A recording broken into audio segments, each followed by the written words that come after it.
Be careful, someone planted a hidden camera. The whisper was soft, but in the silence of Julian Cross's home office, it struck like a gunshot. The bourbon glass in his hand trembled. He turned sharply toward the doorway, where Naomi Brooks stood 29 years old. Posture straight, face calm, eyes steady. Julian blinked once, twice. "What did you say?" Naomi swallowed, her voice low but unwavering. "Someone planted a hidden camera in this room, sir." Julian set the glass down slowly. His office, his sanctuary, felt suddenly alien. The glow of the desk lamp cast Naomi in warm light, but there was nothing warm about the chill creeping up his spine. "Explain," he commanded. "I noticed it behind the sailboat painting," she said. There was a faint red blink. "I scanned it with my phone. It's transmitting." Julian stared at her. "And why would you have a scanner app on your phone?" A tiny hesitation before she answered. "Because I learned, in the homes I grew up in, that cameras show up where they shouldn't." He felt the truth in her tone. But before he could respond, a sharp gasp cut through the room. "Oh my God, Julian." Alicia Ward, his fiancée, stood behind Naomi. Her hand pressed to her chest, pale and trembling like she'd stumbled into a nightmare. "What is going on?" Alicia's voice quivered. "Naomi, why would you say something like this?" Naomi turned, startled. "Ma'am, I'm only telling him what I found." "You found?" Alicia's voice cracked. "Julian, she's threatening me. She's been acting strange for weeks, watching me, following me in the hallways. I didn't want to say anything because I didn't want to seem dramatic, but..." She choked on her breath, tears rising. "I'm scared." Julian stiffened. Naomi froze. "That's not true. I wasn't..." "You came into the guest room without permission," Alicia accused, trembling. "You went through my makeup drawer. You were in our bedroom wing last night. I told Josephine about it." "I was cleaning," Naomi protested. "You were snooping," Alicia cried. "Julian, this is how people set up blackmail. I've done stories on this. They plant fake evidence and pretend they're trying to help." Julian felt the room tilt. The air thickened with tension as Josephine appeared in the hall, drawn by the raised voices. Behind her, the chauffeur and 2 kitchen staff lingered, whispering among themselves. "She's been odd since she got here," one muttered. "Always lurking in the shadows," another said. "Maybe she planned something," someone whispered. Naomi's cheeks burned. "I didn't do anything wrong. I found the camera." "That's convenient," Alicia snapped. She stepped closer, her voice trembling with righteous offense. "You expect us to believe you just happened to notice it? You've been watching me, haven't you?" "I would never..." "You liar." Alicia's hand flew before anyone could stop her. The sound cracked across the room. Naomi's head jerked sideways. A red mark bloomed on her cheek. The kitchen staff gasped. Josephine covered her mouth. Even Julian went still. Naomi didn't cry, didn't speak. She simply lifted her hand to her cheek, breathing carefully, as if steadying something fragile inside herself. Alicia turned to Julian, her voice small, wounded, trembling. "You brought her into our home, and now she's accusing me of spying on you." "Me? You know what kind of stress I've been under with the wedding and the press. Why would she do this unless she wanted something?" Julian's jaw tightened, part anger, part confusion, part guilt. "Naomi," he said slowly, "why would Alicia need to spy on me?" "I don't know," Naomi whispered, "but the camera is real." Alicia broke into tears. "See? She can't even explain herself." Naomi met Julian's eyes. For a second, the world went quiet. She looked at him with something raw and earnest, something she rarely let anyone see. "Sir," she said softly, "I'm telling you the truth." He wanted to believe her. Something in her gaze, steady, unflinching, pulled at him. But the room was filled with murmurs, with Alicia clinging to his arm like a frightened child. Alicia sobbed harder. "Why would she do this to us? What if she's dangerous?" The weight of the household's eyes pressed on Julian like a verdict already passed. "Naomi," he said, voice clipped, "step back." She did. "Sir, I said step back." She froze in place, hurt flickering in her eyes before she hit it. Alicia wrapped her arms around Julian's waist, face buried in his chest, trembling. "You believe me, right? You believe me?" Julian exhaled hard. Too hard. The breath of a man choosing certainty over doubt, comfort over discomfort. Yes, he said finally. I believe you. Naomi blinked once slowly. A single, stunned moment where something inside her cracked. Alicia clung tighter. Naomi stood alone. Julian turned on her. How dare you accuse my fiancé? How dare you bring this chaos into my home? You have been here 3 weeks, and already you're creating trouble. Josephine was right, you crossed boundaries. You should be ashamed of yourself. Naomi swallowed, eyes glistening but held back by sheer will. I wasn't lying. Alicia scoffed. Of course you were. Pathetic. Naomi's chin trembled but she held firm. The camera is behind the painting. Whether you believe me or not, it's there. Julian's glare hardened. Enough. Leave. Naomi opened her mouth as if to say something, maybe to beg him to check, maybe to defend herself, but then she lowered her head. Yes, sir. She turned and walked away, her steps steady even though her world had clearly collapsed. Julian pulled Alicia closer, murmuring reassurances. The staff drifted away, whispering. Josephine lingered a second longer, her eyes following Naomi as she disappeared down the hall. And when the house finally fell quiet again, Julian looked at the painting. A faint, almost imperceptible blink of red glimmered in the dark, but he didn't see it. Not yet. Not until it was too late. If this story moved you, hit like and drop a comment with where you're watching from. Someone near you might be watching too. Julian Cross spent the rest of the evening in silence, alone in his office, staring at the sailboat painting. The room, once a symbol of control and order, now felt like a theater of betrayal. Alicia had gone to bed hours earlier after a glass of wine and gentle sobbing into his shoulder. She hadn't said much after Naomi left, only that she just wanted to feel safe again. Julian had promised her he'd take care of it, but now he couldn't stop looking at that damn painting. The image of Naomi's face as she was slapped played over and over in his mind. Not because of the slap itself, though that had been jarring, but because of what she didn't do. She didn't flinch. She didn't retaliate. She didn't even cry. She looked like a woman who had seen worse. Julian sighed, walked to the wall, and stared at the frame. It was Alicia's idea. She had insisted the office needed something warmer. A piece of color to break up the rigid lines of his world. He remembered how excited she'd been unboxing it, how he hadn't questioned why she'd hung it herself.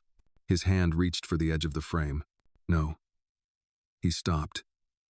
If he took it down and found something, he'd have to accept that Naomi was telling the truth. And that meant Alicia was lying. That Miles, his friend, his CFO, might be implicated. Too, he'd caught a whisper in Naomi's words before. It wasn't just the camera. It was what it was recording. He wasn't ready. The next morning, the household moved with artificial calm. Julian sat at the head of the breakfast table, untouched eggs cooling on his plate. Josephine placed a carafe of coffee in front of him, her movements efficient but clipped. She hasn't come down, she said quietly. Julian looked up. Who? Naomi. He nodded once. Josephine hesitated. You were harsh last night. Julian said nothing. She's not like the others. Others? Josephine's eyes narrowed. The ones you cycle through when you get uncomfortable with someone noticing too much. Julian's fork clinked against the plate. That's not fair. It's not meant to be, she said simply. But it's true. He leaned back, irritated, defensive. She accused Alicia of spying. Do you know how serious that is? Josephine met his eyes without flinching. Maybe the question isn't why Naomi said it, but why she believed she had to. Julian didn't respond. Julian Cross spent the rest of the evening in silence, alone in his office, staring at the sailboat painting. The room, once a symbol of control and order, now felt like a theater of betrayal. Alicia had gone to bed hours earlier after a glass of wine and gentle sobbing into his shoulder. She hadn't said much after Naomi left, only that she just wanted to feel safe again. Julian had promised her he'd take care of it, but now he couldn't stop looking at that damn painting. Naomi. She froze. He walked toward her. Can we talk? She stood still, her hands tightening around the basket's edge. I shouldn't have spoken like that, he began, or let anyone put hands on you. That wasn't right. She said nothing, but you need to understand what you accused Alicia of. I didn't accuse, she said quietly. I reported something. Julian sighed. I know what I saw. Looked bad. But Alicia was scared. No. Naomi turned toward him, her eyes fierce despite the calm in her voice. She performed scared, Mr. Cross, and you applauded. Julian's face hardened. That's enough. No, sir, it's not. She placed the laundry basket down slowly, carefully, like she was setting a line she wouldn't cross again. I don't know why you hired me, she said, but I know why I stayed. Because this house, cold as it is, felt like a place where rules mattered. But if the truth only matters when it's convenient, then I was wrong. He stared at her. You asked me yesterday why Alicia would need to spy on you. Naomi's voice lowered. I don't know, but someone does. And if you're not interested in finding out, then you're not the man this house thinks you are. With that, she lifted the basket and walked away, her back straight, her dignity unshaken. That night, Julian didn't sleep. The words echoed through his mind like the tick of a clock winding down. If you're not interested in finding out. He poured himself a drink and returned to the office. The painting stared back. He stepped toward it, hesitated, then reached up. The frame came off with a gentle pop. Behind it, nestled in the drywall, barely visible under the wiring, was a lens, small, cold, blinking red. Just as she said, Julian's throat went dry. He stared at it for a full minute. Then he sat down, and for the first time, he allowed the thought to fully form. What if Alicia wasn't the woman he thought she was? He opened his laptop and began checking the security logs. Naomi's name didn't appear anywhere she wasn't supposed to be. No late-night entries. No violations. But Alicia? She had logged into the office Wi-Fi 5 times while he was gone on trips when the house was supposed to be empty. And the guest room camera? Julian followed Naomi's steps, opened the vase. Another transmitter, tucked behind the silk flowers. Something in his chest snapped. He remembered her words. She didn't accuse. She reported. She was right, and he had humiliated her. He looked up at the office ceiling. At the painting. At the place where his life had been quietly recorded. Julian stood, the room spinning with guilt. The maid he had doubted had told him the truth. The woman he was going to marry might not even be real. Julian Cross sat in his office chair long after midnight, staring at the 2 tiny devices lying on his desk. One from behind the painting, the other from the vase in the guest room. Both identical, both transmitting, both proof.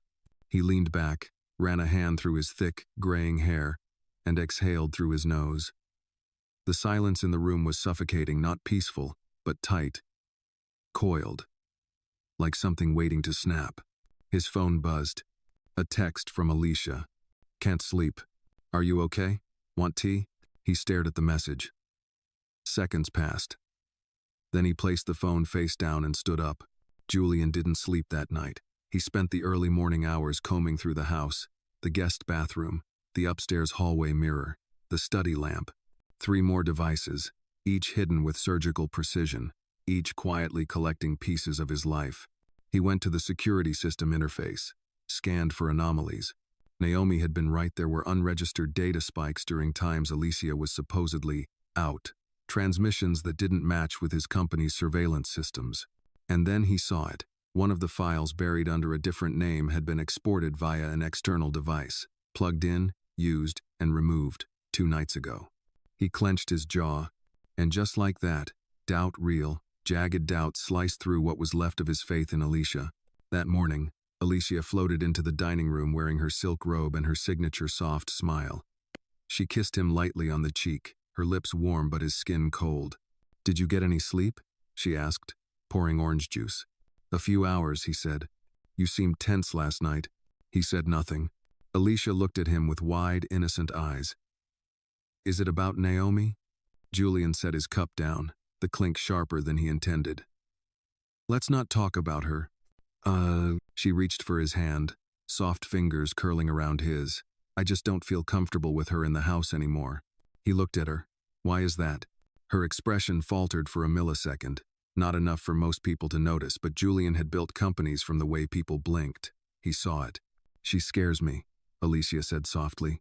You saw how she twisted things. You saw how she looked at me. I was just trying to help, and she made me into the villain. Ugh. Julian pulled his hand away.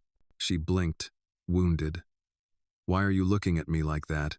He stood. I have a meeting. She tilted her head. On a Sunday? He didn't answer. Instead, he walked to the east wing of the house quiet, far from the chatter of the kitchen, and knocked gently on the door to the staff quarters. No answer. He knocked again, then opened the door slowly. Naomi sat cross-legged on the bed, not startled. She was fully dressed, her suitcase open on the floor. You were leaving, he said. I am, she replied. Julian stepped in, closed the door. You were right. She looked up, unsure if she heard correctly. There are cameras, he said. 5 of them. And I checked the data logs. You didn't plant them. Naomi's jaw clenched. She didn't gloat. Didn't say I told you so. Instead, her voice was almost weary. So now you believe me. I do. Too late, she said quietly. He sat down on the nearby chair. Naomi, I made a mistake. Naomi exhaled. Frustration and weariness layered in the sound. I need to know what Alicia's doing, he said. Why she's recording me. Who she's working with. You noticed this before anyone. That matters. Now it matters, she said. But when I told you, I was crazy. He winced. You're right. Naomi looked at her packed suitcase, then back at him. I'm not going to stay here and be your secret weapon, she said. Naomi exhaled. Frustration and weariness layered in the sound. I need to know what Alicia's doing, he said. Why she's recording me. Who she's working with. You noticed this before anyone. That matters. Now it matters, she said. But when I told you, I was crazy. He winced. You're right. Naomi looked at her packed suitcase, then back at him. I'm not going to stay here and be your secret weapon, she said. I don't want to be your backup plan just because you're scared of the truth. Julian leaned forward, his voice lower.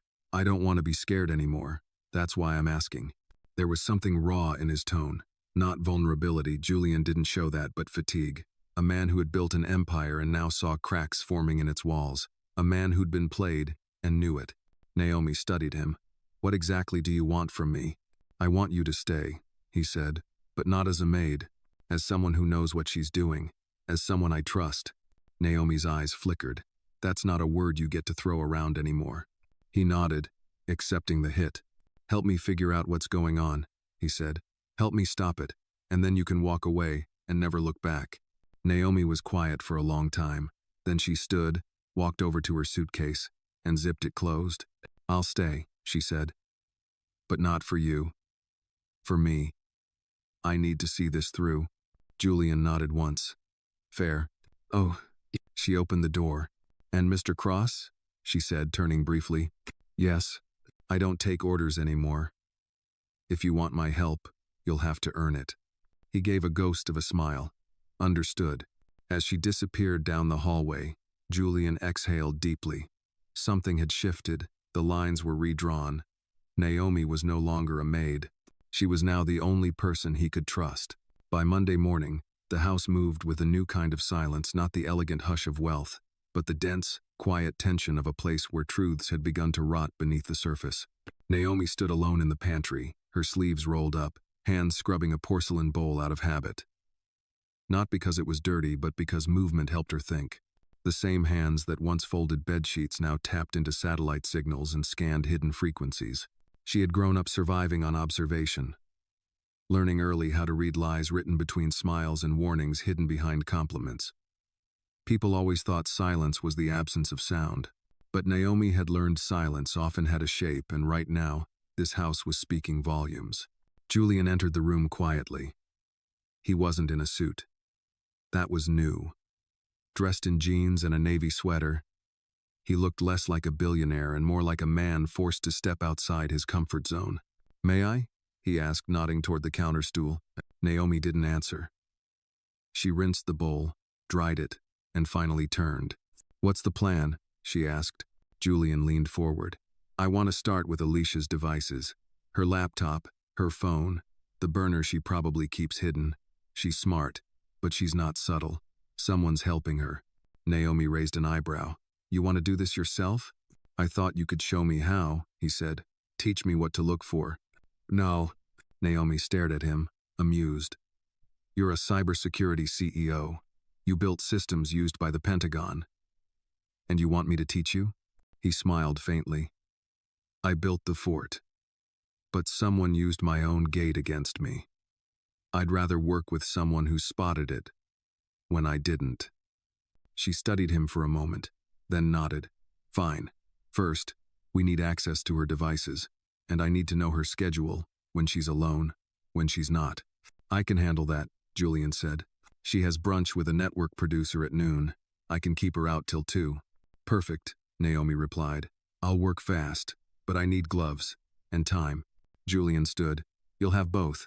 At 11:53 a.m., Alicia exited the mansion in a beige trench coat and oversized sunglasses.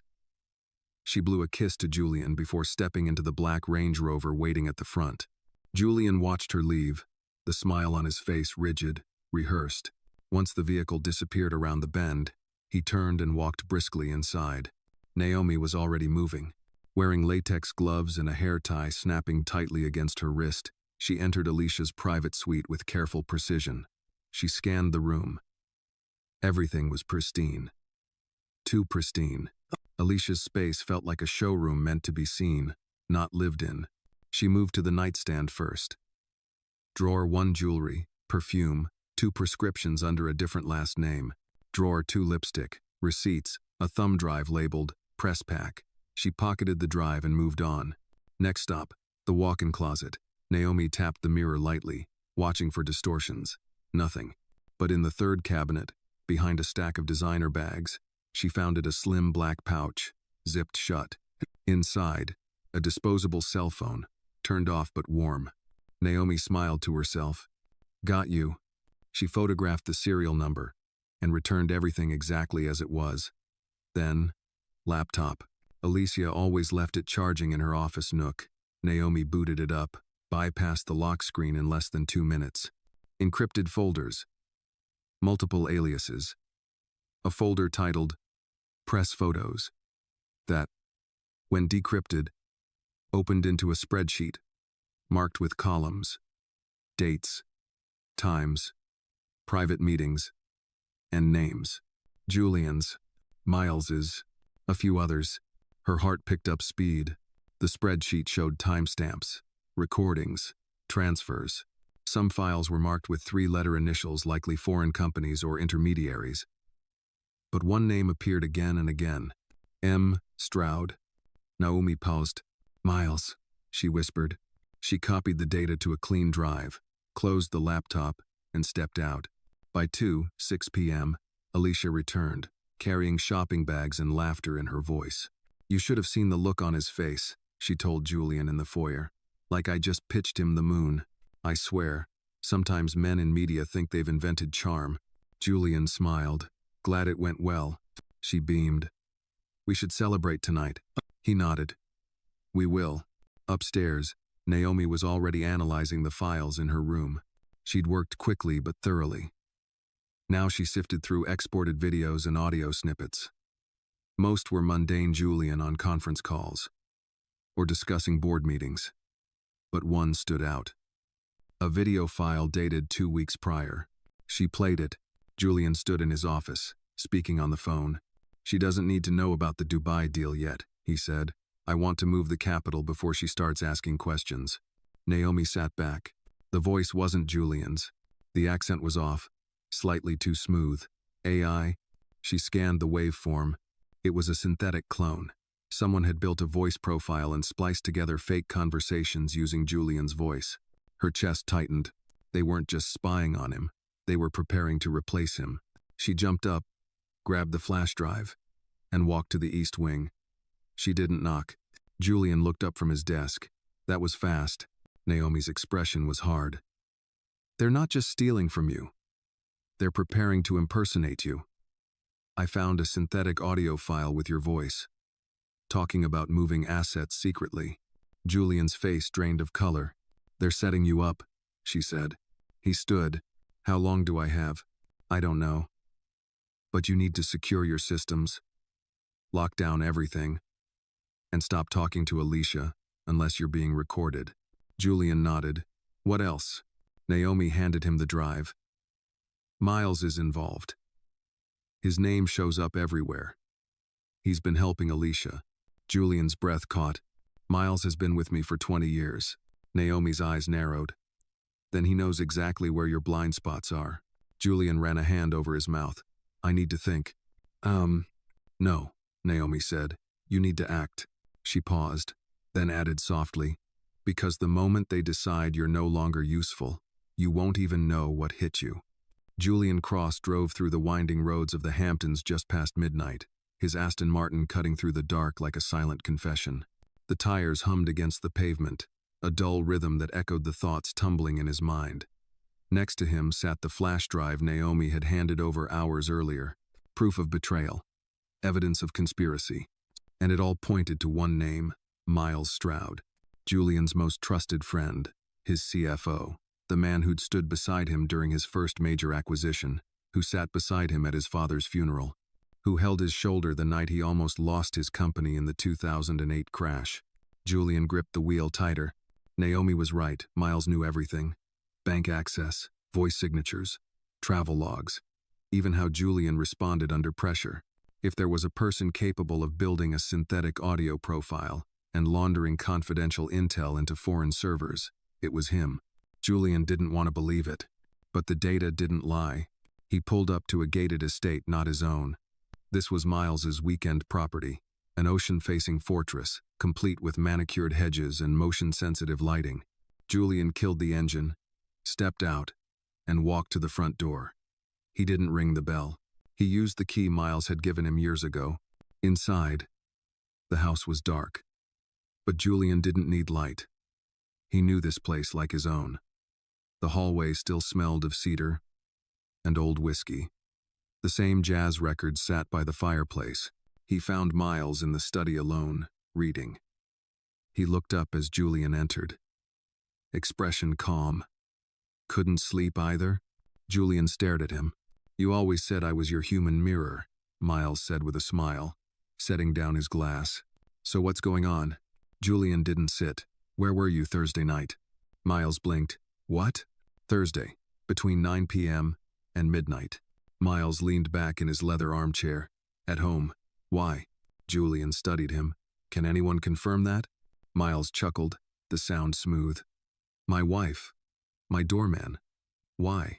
Julian tossed the flash drive onto the desk. Miles's eyes followed it. What's this? Go ahead. Open it.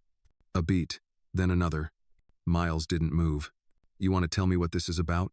I found surveillance devices in my house, Julian said, voice tight. Someone's been recording me, then splicing my voice into fake conversations. One of those conversations was about shifting capital offshore. You know how dangerous that is. I do, Miles said, but I didn't make those files. Then why is your name all over the export logs? Miles's eyes darkened. What logs? On Alicia's laptop. At that something flickered, the faintest shift, like a string pulled too tight. You went through Alicia's laptop? Julian stepped forward. She's working with someone. And I know it's you. Miles stood now, slowly, carefully. I think you need to calm down. I think you need to stop pretending. Miles held his gaze, then exhaled, long and slow. I never meant to hurt you, Jules. That was all it took. The room snapped out of silence. You, Julian's voice caught in his throat. You were supposed to protect this company. I did, Miles said quietly. For decades. I kept the wolves out. I made the books clean.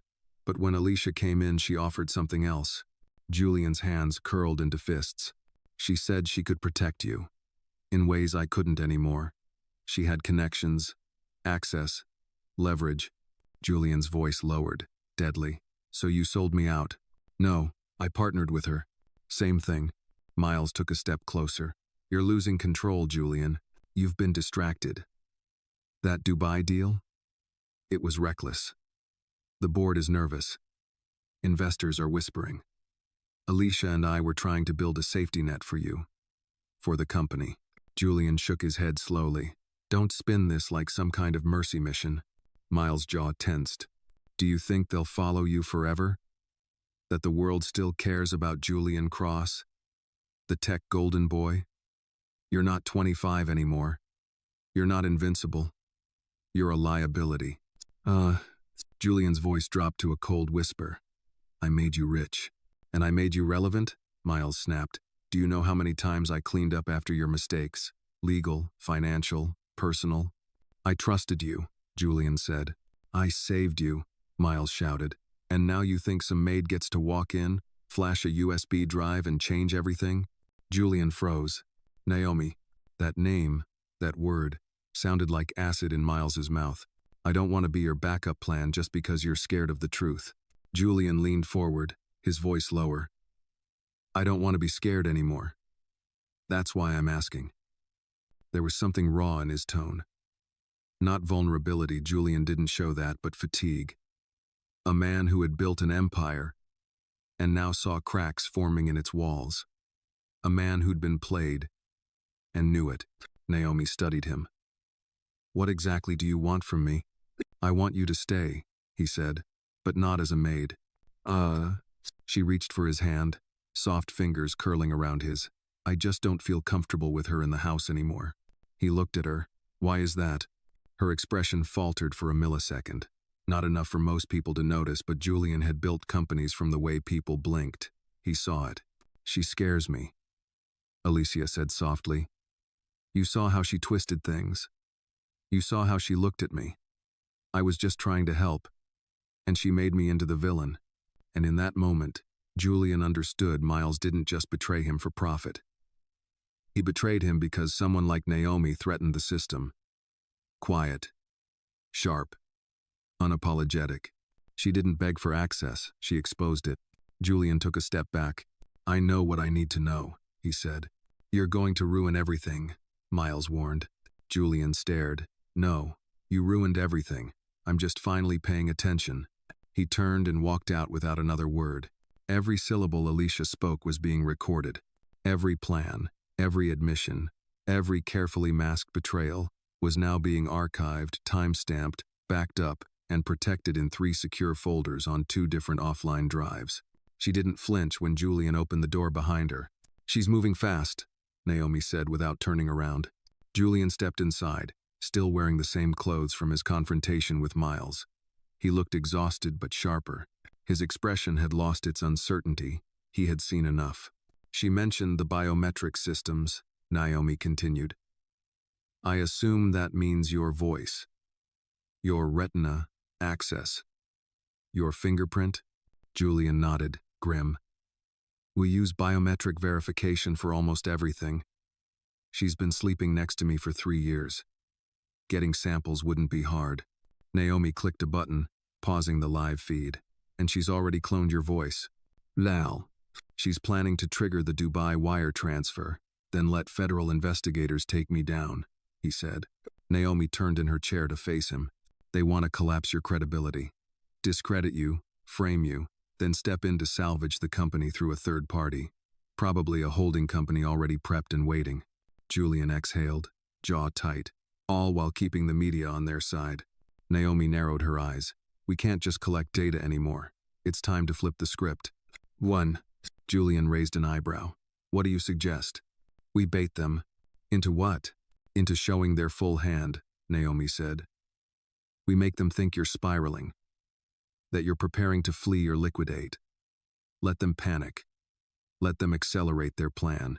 Julian looked at her, impressed. You're asking me to play weak.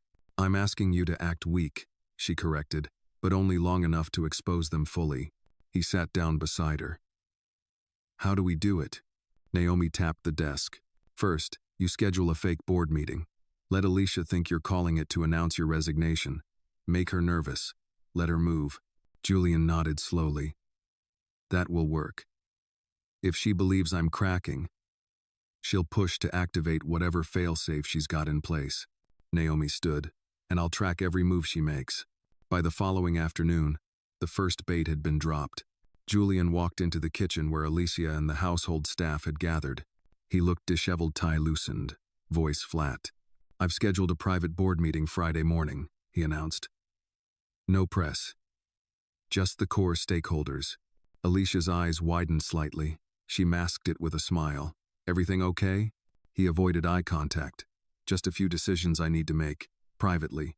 She stepped toward him, gently touched his arm. "You don't have to go through this alone."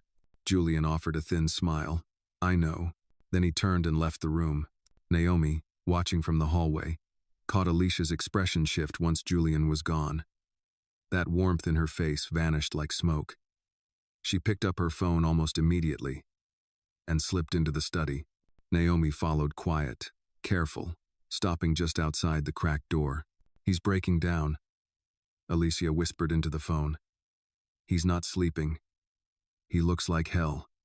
If he resigns before Friday, we need to initiate phase 2. Get Miles to prep the press release. I'll take care of the banking override." Pause. "No, I'm not worried about Naomi. She's on her way out." Naomi's eyes hardened. That night, Naomi and Julian met in the greenhouse, a space rarely used and never monitored.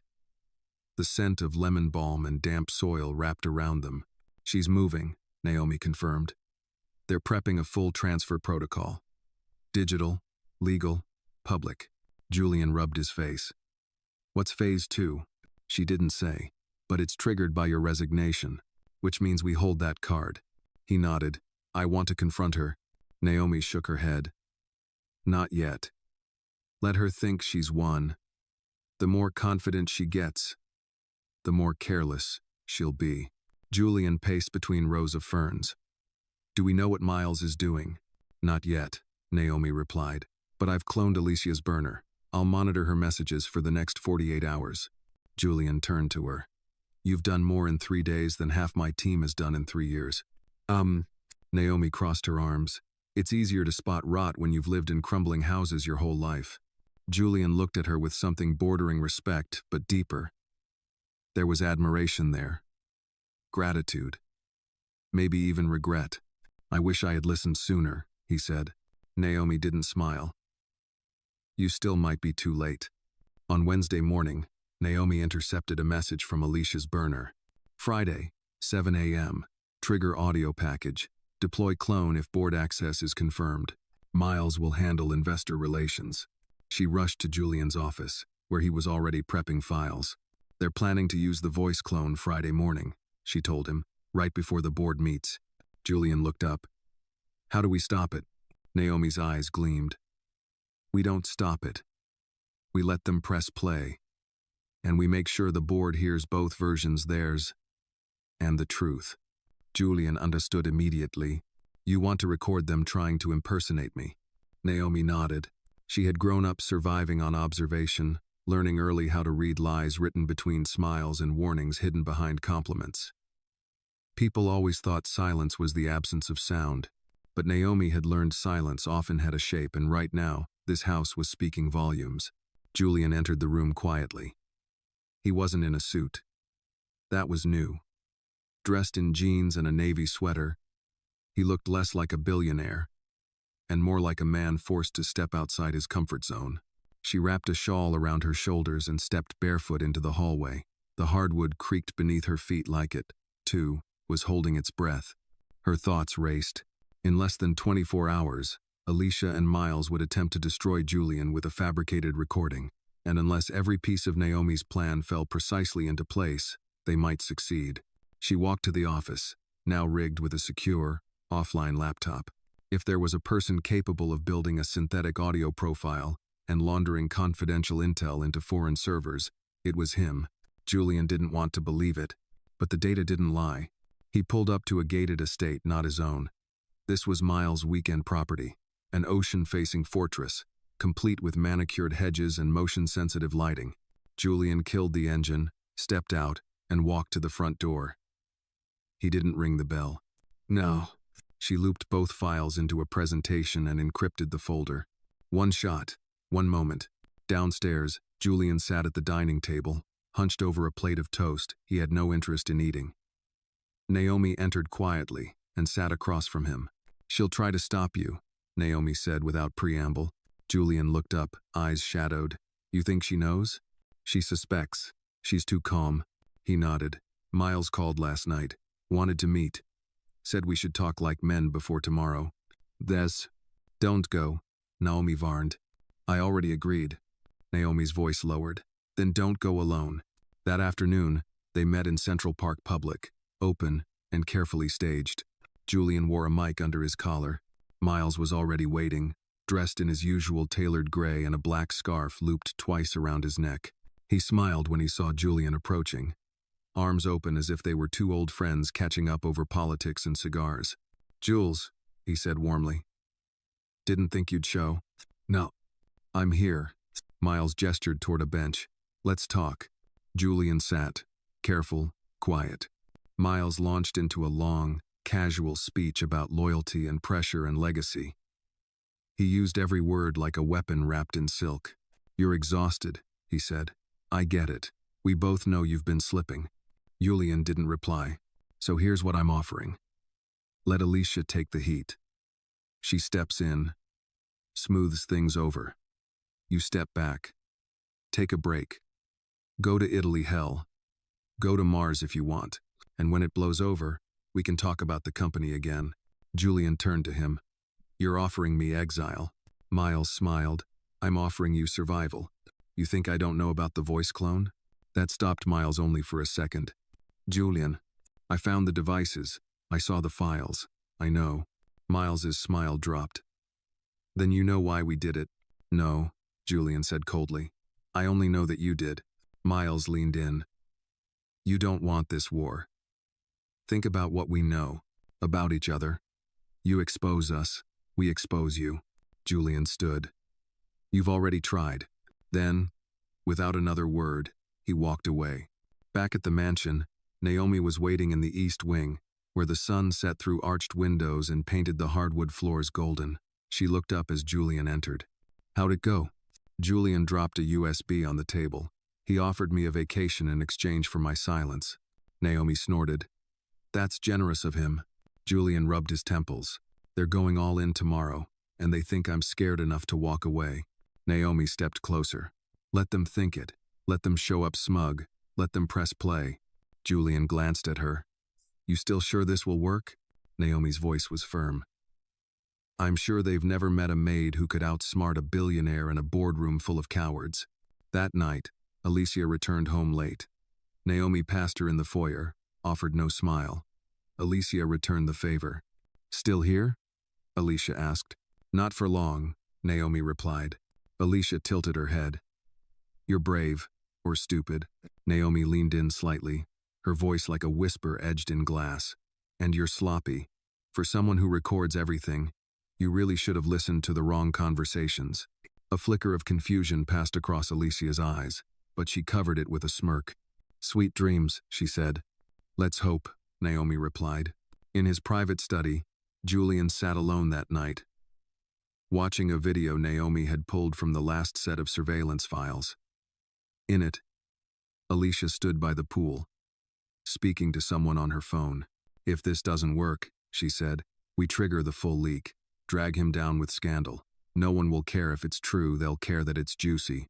Julian turned the video off. His jaw was tight. The endgame was in motion. Friday morning arrived like a breath held too long. Julian adjusted his cufflinks in the mirror. He looked composed, cold. Behind him, Naomi stood in a tailored black blazer, holding a folder and a flash drive. "This is it," she said. Julian nodded once. "Let's burn it down."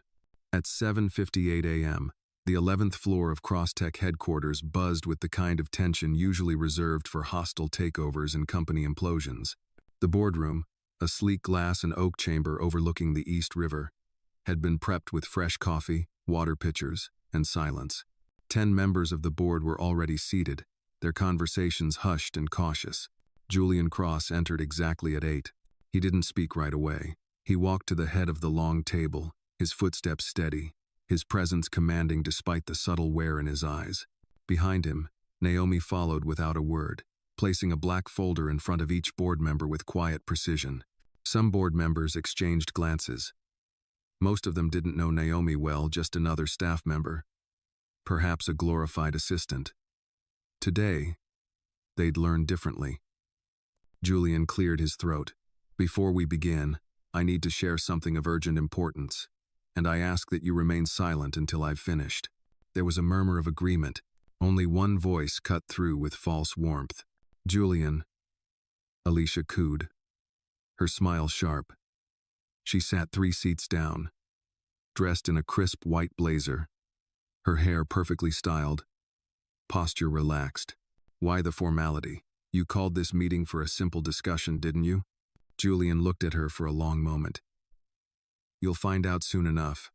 He tapped a button on the sleek tabletop console, and the built-in screen slid up from the center of the table. Naomi inserted a flash drive. The screen flickered. Audio played. I never approved any offshore wire. Anyone who says otherwise is lying. Julian's real voice. Calm, precise. Then, a second clip. Move the capital before she starts asking questions. She doesn't need to know. The board members leaned forward, frowns appearing, some eyebrows raised. Julian addressed the room. That second recording is not me. It was generated using artificial voice synthesis. The software used to make it relies on months of audio input gathered from within my own home. Gasps rippled. I found hidden surveillance devices in 5 locations. Julian continued. Unauthorized. Undocumented. Transmitting to external servers not registered with our security systems. One board member, an older woman with glasses and a reputation for forensic audits, leaned forward. Who placed them? Julian didn't answer. Naomi stepped forward instead. I did the sweep. I also cloned the signal paths. The data logs point to a burner phone registered under a false name used inside Mr. Cross's home by Miss Alicia Monroe. All eyes swiveled to Alicia. She gave a short, soft laugh. You're taking her word? A housemaid? This is ridiculous. Then let's hear you explain this, Julian said, pressing play on a final video. The screen lit up with night vision footage. Alicia stood in her room, back to the camera. On the phone. If things go south, we flip the voice clone, trigger the Dubai deal, and let the feds eat him alive. Silence. No one moved. Alicia stood, slowly. This is edited. You're fabricating evidence. Naomi stepped forward again, her voice firm. Time-stamped, encrypted. Recorded from your own burner phone. The one you thought was secure. Julian turned to the board. This woman has conspired with Miles Stroud to commit corporate espionage, identity fraud, and financial sabotage. She planned to fabricate orders under my name, then trigger a scandal that would destroy my reputation and force me out. Miles would manage the transition, and a third-party acquisition would pick up the pieces. He paused, and our company would be gutted. One of the senior board members finally spoke. Where is Miles now? Naomi answered. He hasn't shown up this morning. Probably guessed what was coming. Another board member turned to Alicia. Do you deny what we just saw? Alicia didn't speak. Julian's voice cut in again. I trusted her. I lived with her. I let her into every part of my life. And she used that access to try and dismantle everything we've built. The woman with the glasses spoke again, this time formally. I moved to immediately suspend Alicia Monroe from any and all corporate duties, pending legal investigation. I also request that a third-party audit be launched into Miles Stroud's financial activities over the past 6 months. Another board member seconded it. A third added, freeze all outgoing wires and hold Alicia in the building until legal arrives. Julian nodded. I support the motion. Alicia stood frozen for a moment longer, her carefully crafted expression cracking. You think this is over? She whispered. Julian didn't blink. It's already over. Dode. Outside the boardroom, as security led Alicia away, Naomi stood silently near the hallway window, watching the skyline as if it were breathing easier now. Julian joined her a few moments later. I should feel relief, he said. But you don't, Naomi replied. He nodded. Just hollow. That's normal, she said. It's the sound of peace when you've been living with war for too long. He looked at her. You saved everything. Naomi turned to him, her voice soft. I did what needed to be done. You'll stay? He asked. Naomi gave him a long look. You don't need a maid anymore. I need someone I can trust. Naomi hesitated. Then, let's see if you can earn it. They stood there, not speaking, as sunlight spilled over the glass. Tomorrow, there would be statements. Legal motions. Investigations. But today was the first day the house no longer had to whisper. The aftermath unfolded not with fireworks, but with paperwork cold, clinical, and relentless. By Monday morning, Alicia's name had been scrubbed from the Crosstech executive directory. Legal counsel had initiated proceedings to investigate financial misconduct, and a third-party security firm had begun a digital sweep that would take weeks. But even as the public face of justice began to turn its gears, a strange quiet settled over the estate. Julian felt it first. The house, though now free of its hidden cameras and carefully planted betrayals, felt vacant. Not physically, Naomi still moved through the halls. The staff still performed their daily routines, but emotionally, there was a hollow chamber where trust had once lived. Julian stood on the back terrace that morning, sipping black coffee, watching the sea fold and unfold like it was keeping secrets. Naomi approached, dressed in a charcoal blazer and denim jeans, clipboard in hand. She looked more like an operations analyst than a maid now, and that was precisely the point. "We're still missing one piece," she said, no preamble. Julian didn't look away from the horizon. "Miles." Naomi nodded. "He didn't run." Julian turned to her. "How do you know?" Naomi opened the folder. "Because his accounts haven't moved. No offshore withdrawals. No flight records. He's still here, somewhere, and he's quiet, which makes him more dangerous than Alicia ever was." Julian's jaw tightened. "You think he's planning something?" "I think he's waiting to see if you flinch." Julian took a slow sip of his coffee. He won't get that satisfaction. That afternoon, Naomi met with Jackson Greer, the new interim head of security, a retired FBI analyst Julian had brought in after the scandal broke. They sat in the converted surveillance room Naomi had retrofitted into a real command center. "We swept Alicia's burner again," Jackson reported, sliding over a new printout. "And we found this." Naomi scanned the transcript. A single message from Miles, sent 1 hour before the board meeting last Friday. "Don't show up. Let her fall alone. The next move is mine." Naomi exhaled slowly. He planned this, sacrificed her to buy himself time. Jackson nodded. "And now, he's off the radar." She looked up. "Then we need bait." Jackson raised an eyebrow. "You suggesting we smoke him out?" "I'm suggesting we make him believe Julian's vulnerable again." Jackson hesitated. "That's a dangerous game." Naomi's voice was calm. "So is letting him make the next move." That evening, Julian stood before the fireplace, a letter in his hand. It was from Alicia, mailed the day after her arrest. The handwriting was neat, impersonal, no apology, no remorse. Just one sentence. "You were never built for war." Julian tossed the letter into the fire. "I disagree," Naomi said behind him. He turned, startled. "You read it?" "I saw it. I didn't need to read it to know what she'd say." He sat down, motioning for her to join him. "She always said I was too soft, too trusting. You were betrayed, Julian. That doesn't make you weak. It means you gave someone a chance they didn't deserve." He was quiet for a long moment. "You still haven't said what you want," he finally said. Naomi tilted her head. "Excuse me? You've helped me expose Alicia. You dismantled her entire plan. But you haven't asked for anything in return.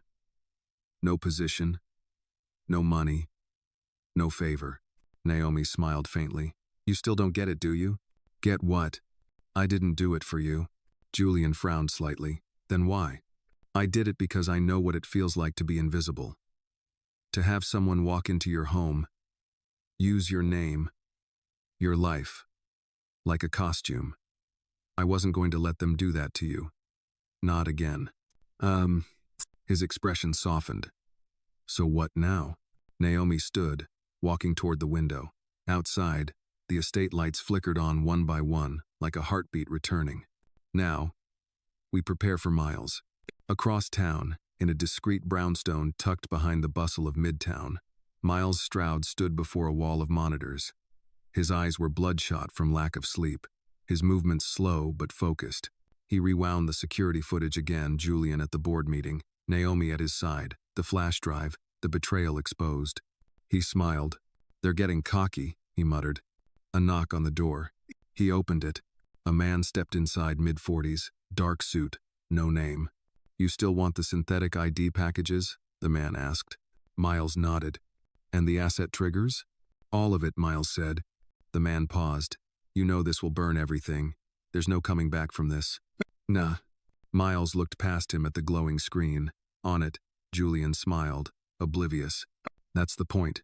Back at the mansion, Naomi walked the perimeter, noting small changes: the garden tools left out, the garage light left on longer than usual, the window in Julian's office slightly ajar. Subtle, she murmured. She knew what it meant. The storm wasn't over. It had just changed shape. Julian's days grew more calculated. Ever since Alicia's arrest, the mansion had been under tighter protocols. And so had he. But what unsettled him wasn't just the betrayal. It was the silence that followed. Miles had disappeared like smoke into the folds of Manhattan, leaving behind no tracks, no blips. That kind of absence, Naomi knew, was always deliberate. On Tuesday morning, the first ripple appeared. Naomi entered the study, holding a slim envelope. Her knuckles were pale from how tightly she'd been gripping it. Naomi. She froze. He walked toward her. Can we talk? She stood still, her hands tightening around the basket's edge. I shouldn't have spoken like that, he began, or let anyone put hands on you. That wasn't right. She said nothing. But you need to understand what you accused Alicia of. I didn't accuse, she said quietly. I reported something. Julian sighed. I know what I saw, looked bad, but Alicia was scared, and for the first time, he allowed the thought to fully form. What if Alicia wasn't the woman he thought she was? He opened his laptop and began checking the security logs. Naomi's name didn't appear anywhere she wasn't supposed to be. No late-night entries. No violations. But Alicia? She had logged into the office Wi-Fi 5 times while he was gone on trips when the house was supposed to be empty. And the guest room camera? Julian followed Naomi's steps. Opened the vase. This was created using your AI profile, he confirmed. Same algorithm Alicia used. But the source IP address? He tapped the keyboard. Came from within the Manhattan server farm owned by Stroud Enterprises. Julian's face hardened. So he's using his own infrastructure now. Jackson turned to Naomi. And if he has access to this level of data synthesis, he might already be building more fabricated scenarios. Naomi nodded. Then we don't wait, we strike. Julian crossed his arms. With what? Naomi stepped toward the screen, tapping it. We fight fiction with truth, but we do it publicly. No more shadows. Julian hesitated. You want me to go on camera? I want you to take control of the narrative. Confess what they're trying to do. Expose the voice cloning. The surveillance. Show the original file. And the synthetic one side by side. Put it out before they do. Jackson raised an eyebrow. That's risky. The media will tear it apart. Naomi looked to Julian. Only if you hesitate. He was silent. Then, set it up.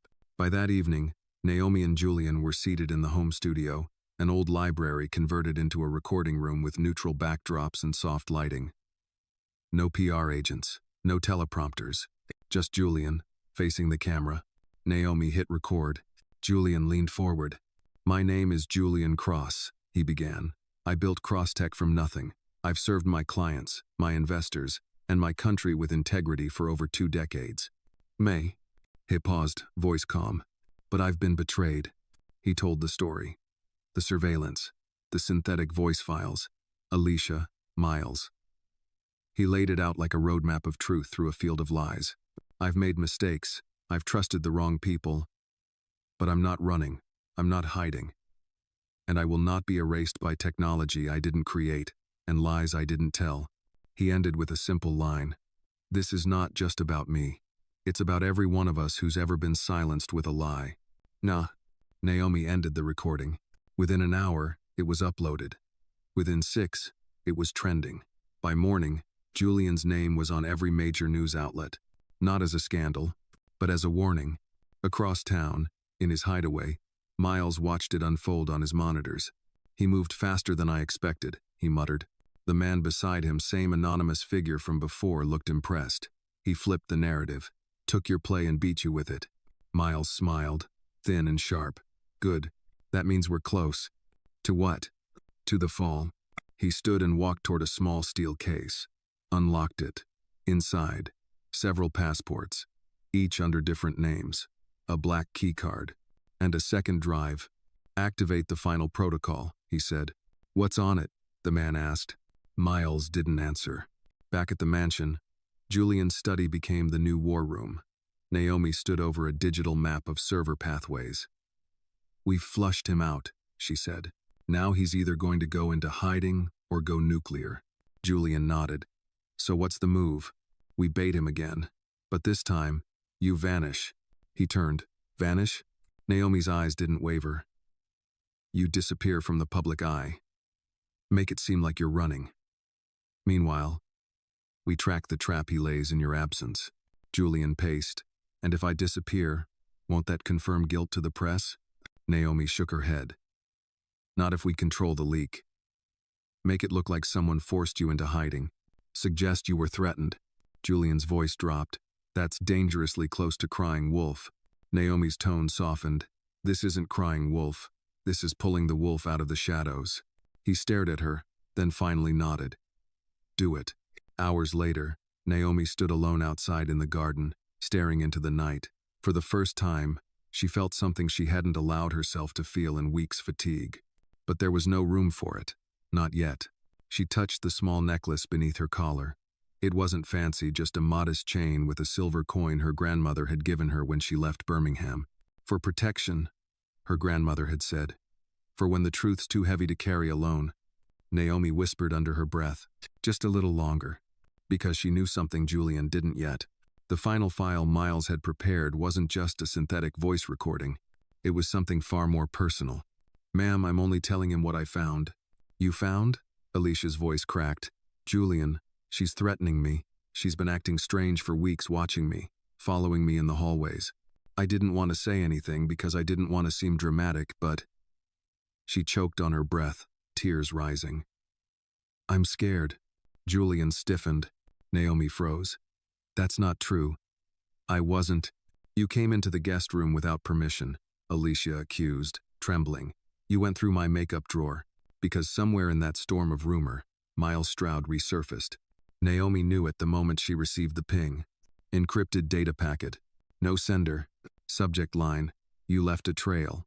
Inside was a single file, no audio this time. Just a video. Naomi watched it in the surveillance room, her fingers curled tightly around the armrest of the chair. The video